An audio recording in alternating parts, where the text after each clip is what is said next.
And thirdly, his preparation. Dito po pumasok si John the Baptist. Diba? And you know the story? Na bago po ang pagdadalang tao ni Maria, sino muna? Ha? Sino muna yung, hindi nagdalang tao si John. Sino po? Diba? Si Elizabeth. Na ayon sa record, imposible. Why? Because? Barren. Tama? But, according doon po sa record, ito po yung, di ba mas matanda ito kay Jesus in the flesh? Bakit? Anong trabaho niya? To prepare the way. His preparation. Si John the Baptist po ang naghanda ng daan ng Panginoon. At tingnan niyo po ang sabi ng verse number 6. There was a man sent from God whose name was John. Ito po yung John na anak po ni Zacarias at ni... Okay, hindi po ito yung John na anak ni Ate Wenny at ni Brother Jojo. Diba? So, nagkabaliktad nga sila eh. Kasi ang anak nila, Brother John, dinedicate kahapon, congratulations, Zachary ang pangalan. Diba? So, sa Bible, si Zachary, ang anak, ang pangalan, si John. Si John the Baptist. And for you to remember, si John the Baptist, siya po yung nagsabing, Behold, the Lamb of God, which taketh away the sins of the world.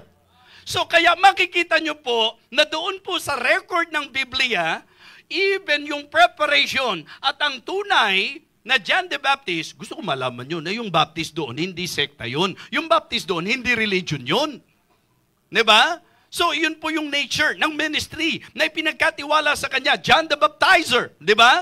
But basically, ang pinakatrabaho ni John ay ihanda ang daan ng Panginoon. Ang tawag ko sa kanya, the forerunner of Jesus Christ. Di ba? Siya po yung naghanda ng daan ng Panginoon. And you know, napakaingat niya. Kasi nga ang motto niya, He must increase, but I must decrease. At yan po maliwanag. Tingnan niyo po ang sabi ng verse number 6. There was a man sent from God, whose name was John. Tuloy-tuloy po natin, ho? The same came for a witness to bear witness of the light, that all men through him might believe. Okay? He was not that light, but was sent to bear witness of that light.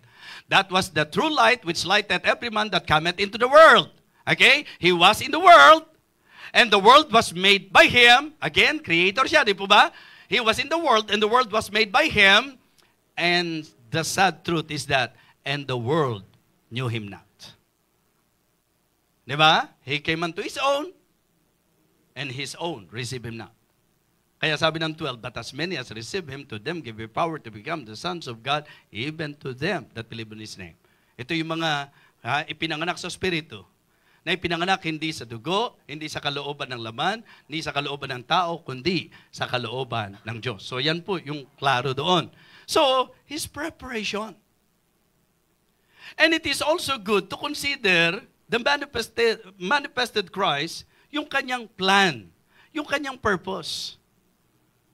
Diba? Nung sabihin po ni John, Behold the Lamb of God which taketh away the sins of the world. Nung kanyang inihatag ang daan, mga kapatid, ang trabaho po na gagawin niya, ipakilala ang tunay na ilaw. Ang sabi niya, hindi ako ang ilaw, kundi ako'y naparito upang patutuhanan ng ilaw.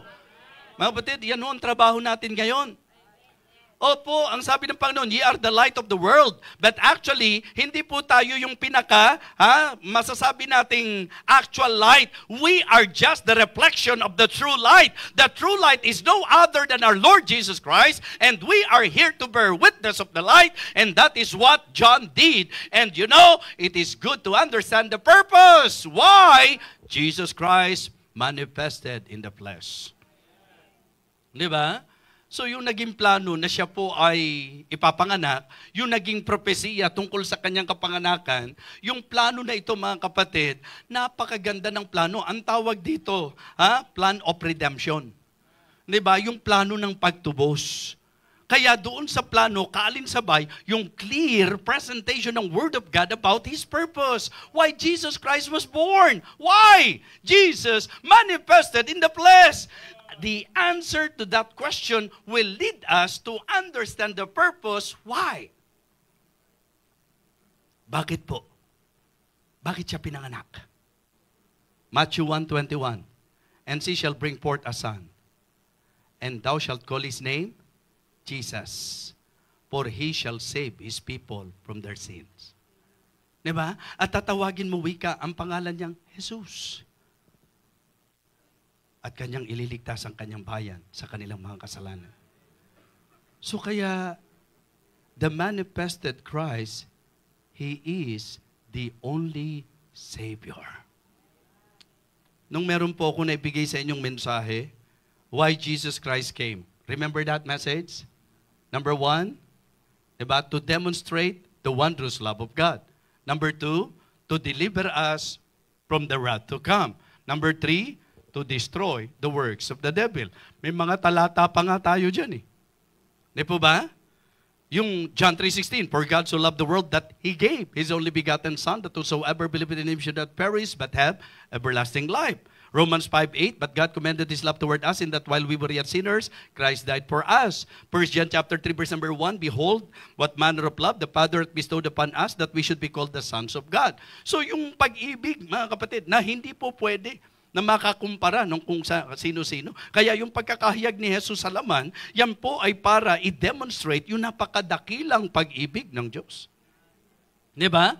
And to deliver us from the wrath to come. Yan po ang sabi ng 1 Thessalonians chapter 1 and verse number 10, and to wait His Son from heaven, deliver us from the wrath to come. And then, yung pong to destroy the works of the devil, yun po yung sinabi ng 1 John 3 and verse number 8, he that committed sin is of the devil, for the devil sinned from the beginning. For this purpose, the Son of God was manifest, to destroy the works of the devil. So yun po ang maliwanagan. Clear yung purpose kung bakit siya naparito. And I am telling you this morning, even you have a very sumptuous Noche Buena, kahit na ho ang sasarap ng pagkain nyo, ang daming pagkain na kung saan talagang pati mga kapitbahay, pwedeng yayain nyo sa dami ng pagkain, kahit na ang titindi ng bonus na natanggap ninyo at ang gaganda ng mga material gifts, regalo na natanggap nyo, kininong, kininang, at sabihin na nating nanalo kayong matindi sa raffle, mga kapatid, ano ang ibig sabihin ng lahat ng yan kung hindi pa rin na i-accomplish yung purpose kung bakit naparito ang ating Panginoon, kundi pa rin na i-accomplish ang iyong kaligtasan, kundi mo pa rin tiyak na sa langit ka pupunta, kundi ka pa rin merong kasiguruhan na ikaw ay tinubos dahil sa ating Panginoong Jesucristo. Muli po, sinasabi ko sa inyo, it is very important for all the people to understand, hey, that the purpose, the reason why Jesus Christ was manifest, it is to save us, mga kapatid. So make sure that you are already saved, or else, meaningless ang celebration na ito. Walang ibig sabihin ang lahat ng ito. Kaya, ngayong sandaling ito, mga kapatid, it is really a great blessing to learn, to know, to understand this message, the manifested Christ. His person, His power, His preparation, His plan, His purpose. Tumayo po tayong lahat.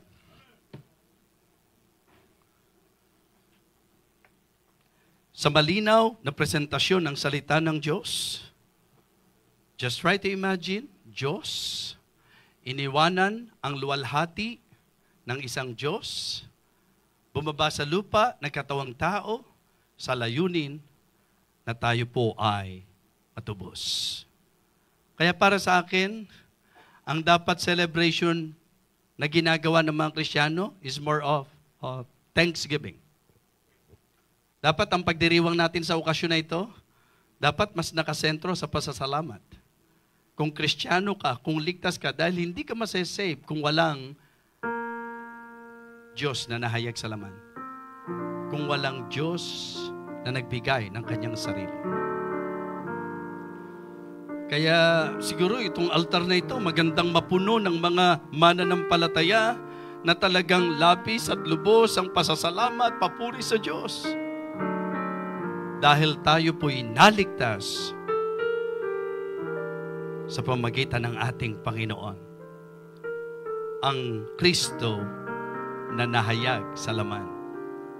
The altar is now open for you to come, to pray, to talk to God, to tell God, Lord, thank you for saving me.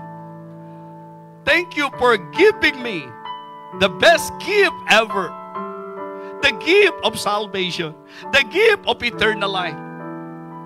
Yung bang kahit hindi po namin deserve ang heaven, but because of your sacrifice, because of your love, tinanggap namin ang kaloob na buhay na walang hanggan.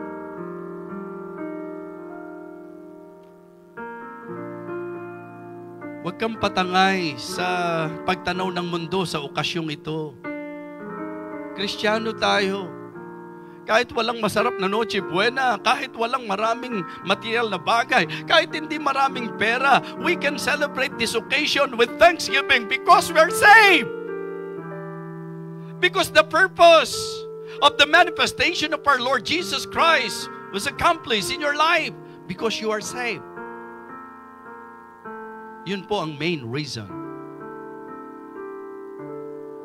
Baka nakakalimutan natin. Baka nagiging mababaw po sa atin ang pagtanaw natin sa napakadakilang bagay na ito. Sige po, a good opportunity for you to pray, to tell God, to express your heart to God, your heart of gratitude because of Him. Gracious, loving Father, our heart is really full of gratitude because of your love. Thank you for saving us, O God. Salamat po sapagkat ikaw mismo ang nagplano, ikaw mismo ang gumawa upang kami po ay magkaroon ng buhay na walang hanggan. Nawa ito ang laging matanim sa aming isip. Lalo na sa mundong ito na abala, nawa kami pong mga Kristiyano ay may maliwanag na kaisipan at kalooban na ang aming selebrasyon ay dapat higit sa bahagi ng pasasalamat. Thank you, O Lord, for saving us. Thank you so much. May you bless each and every one of us, O God. And I pray, Heavenly Father, na sa aming pagpapatuloy, lagi naming ma-appreciate ang kabutihan mo sa amin. Ito po ang aming panalangin. Taglay sa puso ang papuri. Taglay sa puso ang pagkilala sa iyong kadakilaan. Pasasalamat sa iyo, Panginoon, sa iyo pong ginawa para sa amin. Ito po, O Diyos, ang aming pong samo, pasasalamat at papuri sa pangalan po ng aming Panginoong Jesus. Amen. Amen. Okay, go back to your seat, please.